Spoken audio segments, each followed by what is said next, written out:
This program has been made possible by Weatherby Asset Management. The views and opinions expressed are those of the guest. Welcome to this edition of Wealth Psychology at Sylvia Global Media. We are really excited about today's show. We're going to be exploring how to most empower yourself as you're going and traveling luxury vacations with your family, with your lover, with your partner, whoever it might be, so that you can really maximize your trip and have the best way of interfacing with somebody so that your identity is really solid, so that you come across as somebody who's empowered and not necessarily entitled. And we have an amazing, amazing guest with us. I'm so excited she chose to come and join us. Her name is Holly Stiel, and she is the author of the new book, How to Get the Most Out of Your Concierge from A to Z. And she's also a trainer, and she supports people, my gosh, with so many years of experience. I can't wait to hear about her background in terms of how to have the best service professional way of approaching your clientele, your customers, whoever it might be. So Holly, welcome to the show. We're going to find out a little bit about you first and foremost before we dive into your new book. Okay, great. Thanks, Emily. Yeah, I'm happy to be here. Thanks so much. Thanks for having me. Yeah, it's terrific. So tell us how, you obviously come at a concierge background from a direct experience. Tell us a little bit about your background and why you wrote this book. Okay, thanks. Well, years ago, I was the concierge at the Grand Hyatt on Union Square in San Francisco. I had moved to San Francisco in the late 70s, and there weren't any jobs for special educators. So there I was in a brand new place, and I wasn't able to use what I went to college for. So I thought, well, what should I do? So I went and got a job in a hotel. And the most fantastic thing happened. I fell madly, passionately in love with it. I just thought it was the most amazing thing. And it was really when concierge were very new in America. There really weren't any concierge in the United States then. I mean, there were a few, but no one knew what one was. And so I got this job at the Grand Hyatt. It was called the Hyatt on Union Square then. And what happened was I was actually working for a tour company, and I was selling tour tickets in the lobby. And so what happened was that I loved it so much that in those days, what we did was we switched it, and it became a concierge. And so this was in like 1976, and I stayed at that job. I loved it so much through 1992 when I wrote my first book on how to be a concierge, because I used all my background as a teacher to do that. So that's in a nutshell my background. So then I left in 1992, and I've been out doing training and speaking and writing ever since. And so what I've done is I've taught businesses from everywhere, from NASCAR to the Bank of America to Audi to Disney, how to think and act like a world-class concierge. Oh, okay. So that's my first question for you. So, here on Wealth Psychology at Sylvia Global, we are all about breaking things down, understanding what things are, how to best utilize them in our world in the most effective way possible. And so, could you explain a little bit about what a world-class concierge is? Okay, fabulous. Well, if you think about a concierge and you think about a concierge in a hotel, really what concierges did to change the world. They really changed service in the United States for sure.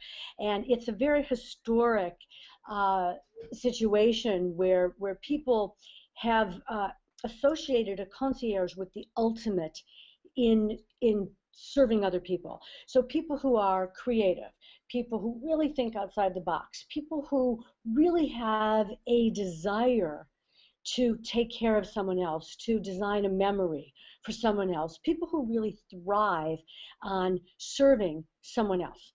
And so that is kind of like the model for all kinds of businesses to think about service. People who are really good listeners, people who know the right questions to ask, people who know how to triage, people who can do more than one thing at a time.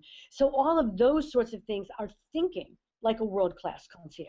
So when you say triage, that's often a medical term. So do you mean like when there's problem solving that needs to happen on the spot when there's a lot of different moving parts? Well, yes, and if you think of triage, it's really about what do I really need to do first? What's urgent? What can wait? What's absolutely urgent? So when you look at a concierge in a hotel, they're not doing one thing at a time. And they're doing all of these things while they have more things happening and people coming up to them. So they have taken the concept of multitasking to an art form. And so they're on 2 telephones, they're speaking in several different languages, they're taking care of a variety of things in a lot of different buckets all at the same time. So that's what I mean when I say triage. You have to look and you have to say, okay, well, this person is going to miss their flight if I don't get them the car service right this second. But I can wait to book this tour because I know it's going to be okay, but then I got to do this dinner reservation next, and I have to send a messenger to the theater because that's a sold-out show. So that's a great example of how the thinking in this show works. So you're coming as the expertise of what's the thinking of the concierge, and I'm coming at it from the standpoint of I'm traveling with my family. I've got 3 kids, and one of them just had a bloody nose, and another one stubbed its toe, and we have to get going to a major event, and so whoever we're thinking of over here in terms of the client is they think that theirs is the most important pertinent thing when they come up to the concierge, and they may not be aware or tracking that the concierge has 18 other families that have just come up to them with all kinds of other requests that they need taken care of. True. And I just want to say to you that particular aspect of it really isn't the guest's job. I think that the guest has a lot of responsibility in terms of the relationship with the concierge. So yes, if you're an understanding person and you understand that someone else might have something to do that isn't just about you. However, in luxury, when you're paying $500, $700, $800 a night to stay in a hotel, quite frankly, you don't really care if the concierge has a lot of other things to do, nor should you really. I mean, what you want to understand is how are you going to get the best out of that experience in that relationship. Now, if you have a child who just fell and has a bloody nose, okay, you go on the top of the list in the triage, okay? And if you're really a great concierge, you'll have some things in your drawer like stickers or a little red nose or something that you could kind of get them to stop crying and have the Kleenex or the gauze or whatever that you need right there. So that one would take precedence.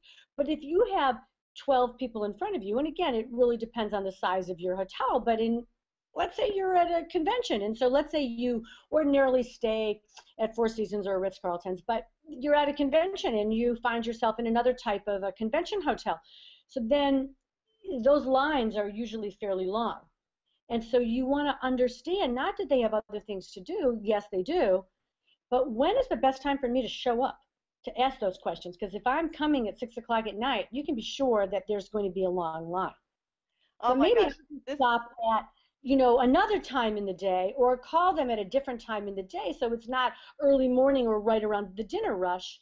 So you just have to be a little smart about that. Let's take a station identification. We're going to jump into this next topic of how do you make the best use of a concierge. That was a great tip right there. Be aware of the best timing. We're going to get some more tips from your new book. So thanks so much, Holly Stiel, for being with us at Wealth Psychology at Sylvia Global Media. I'm Emilie Bouchard, the managing partner of Wealth Legacy Group. Weatherby Asset Management is dedicated to providing exceptional wealth management services by forming partnerships built on trust, understanding, and thoughtful advice. For more than 20 years, they've been offering objective perspective, personalized planning, and sophisticated investment management to individual investors and families, as well as pension plans, foundations, and endowments. Contact them at www.weatherby.com. Weatherby Asset Management, located in San Francisco and New York City.